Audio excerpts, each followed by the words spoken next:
On ne bouge plus, Will Smith. Je t'ai retrouvé et t'ai fait comme un rat. Tu es en état d'arrestation. Quoi? Pardon, monsieur l'agent? Hein? Quoi? Moi? Moi?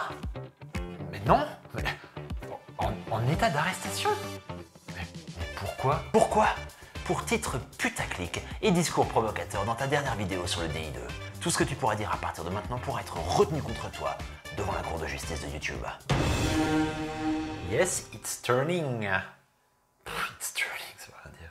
Vous avez été beaucoup à réagir à ma vidéo précédente dans laquelle je dis que le DI2 est inutile. Et je voulais vous dire que c'est une question de point de vue. Voilà, c'est un peu comme une pub pour le parfum. Vous voyez, un peu genre... Life is a point of view. Be your own self.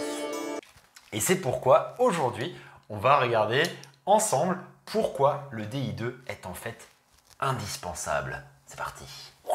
C'est parti, je suis décoiffé.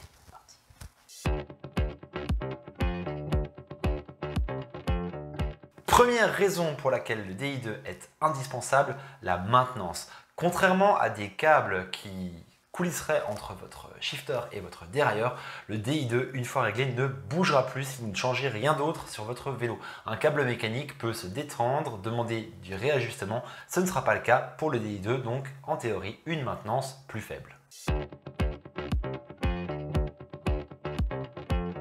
Deuxième argument qui vous montre que le DI2 est indispensable, le trim automatique. Vous savez que lorsque vous déplacez votre chaîne sur les pignons de la cassette, son angle change légèrement et souvent on doit un tout petit peu ajuster le dérailleur avant pour éviter les frottements de chaîne lorsqu'on est sur des positions extrêmes, par exemple petit plateau et vers les petits pignons derrière ou grand plateau et vers les grands pignons derrière. Le DI2 fait ça pour vous et ajuste automatiquement le trim du derrière avant.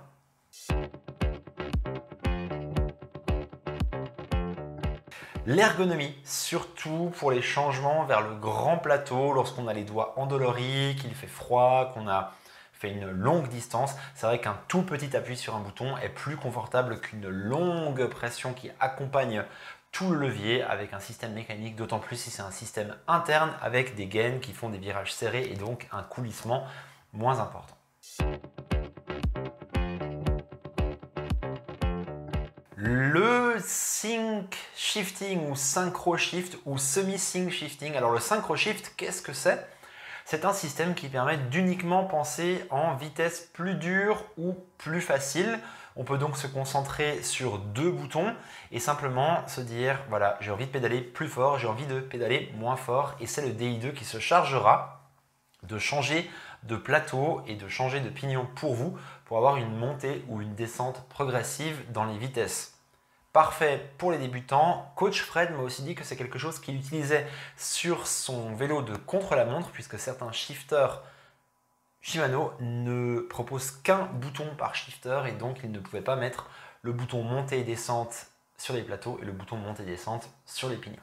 Le semi-sync shifting, lui, s'assure de vous laisser le contrôle à peu près total, mais lorsque vous changez de plateau, il va automatiquement monter ou descendre le nombre de pignons de votre choix pour que le changement de plateau ne s'accompagne pas d'une différence de cadence extrêmement rapide et extrêmement importante.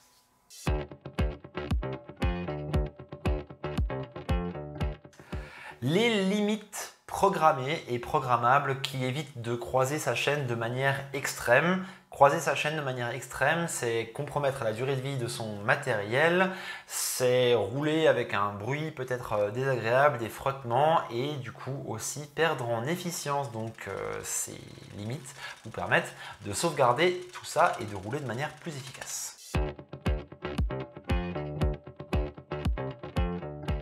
Autre sujet qui selon moi est important et dont je n'ai pas entendu parler dans les commentaires, c'est aussi très pratique si on a des problèmes de mobilité ou un handicap à une main, à des doigts ou à un bras. En effet, le fait de pouvoir programmer les boutons comme on le souhaite permet, si on active le sync shifting, d'uniquement changer les vitesses avec un côté et d'être totalement autonome et de pouvoir passer du coup toutes les vitesses avec une seule main.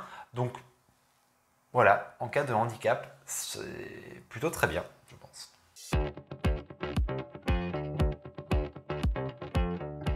La possibilité d'allouer des fonctionnalités aux boutons qui sont sur le dessus des shifters. C'est le cas pour le Ultegra et le Dura-Ace. Je crois que le 105 DI2 n'a pas ces boutons au-dessus des shifters. Mais c'est vrai que c'est un peu geek, mais ça permet quand même, par exemple, soit de changer de vitesse lorsqu'on est dans une position aérodynamique avec les dessus des leviers, donc ne pas changer cette position aérodynamique. On peut aussi allouer ça au fait de naviguer dans les menus dans le Garmin. On peut paramétrer tout ça, soit dans eTube, soit dans l'application si on a la possibilité avec le DI2 12 vitesses. Donc c'est quand même assez cool. De là à dire que c'est indispensable. Bon.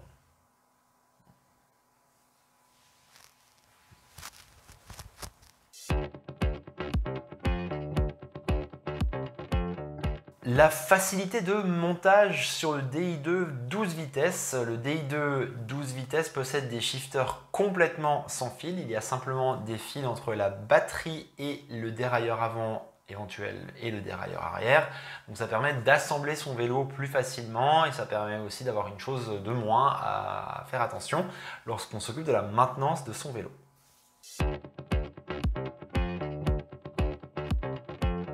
Je reviens sur le Garmin et le Wahoo ou le Karoo Hammerhead ou ce que vous voulez. La possibilité d'avoir des informations sur les vitesses engagées lorsqu'on roule et la possibilité aussi après d'avoir des statistiques sur les vitesses qu'on utilise le plus, les changements de vitesse qu'on a effectués, leur nombre, permet de peut-être affiner sa pratique et de se rendre compte de choses qu'on peut entraîner ou de tendances qu'on peut avoir lorsqu'on roule.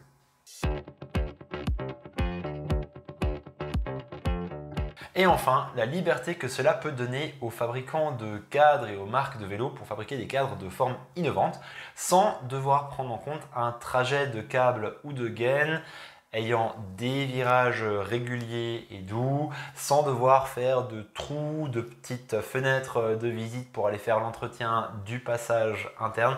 Ça aussi, c'est un avantage du DI2 et peut-être même plus du coup du SRAM ETAP qui est complètement sans fil.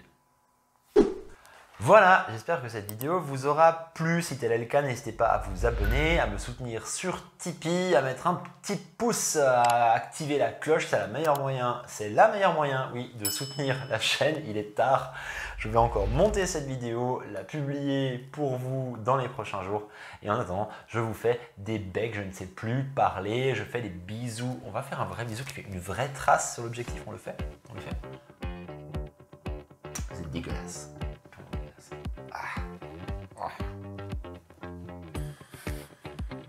On ne bouge plus, Silsmi.